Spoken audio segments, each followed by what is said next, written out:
বাড়িতেই গ্যাসের চুলায় খুব সহজে কিভাবে বাদাম ভাজবেন চলুন দেখে নিই। প্রথমে একটি কড়াইয়ের মধ্যে কিছুটা বালি দিয়ে 10 মিনিট মতো হিট দিয়ে বালিটা গরম করে নিলাম।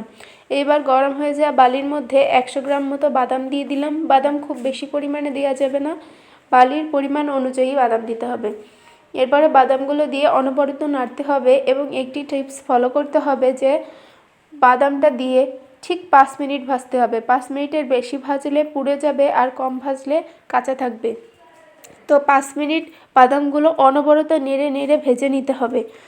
যারা একাদশী বা অন্যান্য দিনে বাহিরের বাদাম কেনা খেতে চান না, তারা বাসায় এভাবে খুব সহজেই বাদামটা ভেজে নিতে পারেন। বাড়িতে নিজের হাতে বাদাম ভেজে খাওয়ার আনন্দই আলাদা। তো এভাবে বাদামগুলো ভেজে নেবেন আপনারা, অনবরত নেড়ে চেড়ে, নাড়া বন্ধ দেওয়া যাবে না, তাহলে তলায় পুড়ে যেতে পারে। তো এবার আমি ঝাঁঝরির সাহায্যে বাদামগুলো বালি থেকে উঠিয়ে নিচ্ছি। ঝাঁঝরির ছিদ্র দিয়ে বালিগুলো পড়ে যাবে আর বাদামগুলো থাকবে। তো আমার বাদাম ভাজা হয়ে গেছে, আমি এভাবেই 2-3 মিনিট রেখে দেবো, তারপরে বাদামগুলো খাবো। কারণ বাদাম ভাজার সঙ্গে সঙ্গে বাদামটা মচমচে হয় না। এবার আমি বাদামগুলো এড়িয়ে নিচ্ছি। এভাবে বাদামের গায়ে থেকে লাল খোসাটা এড়ে গেলে বুঝে নিতে হবে বাদামগুলো ভাজা কমপ্লিট।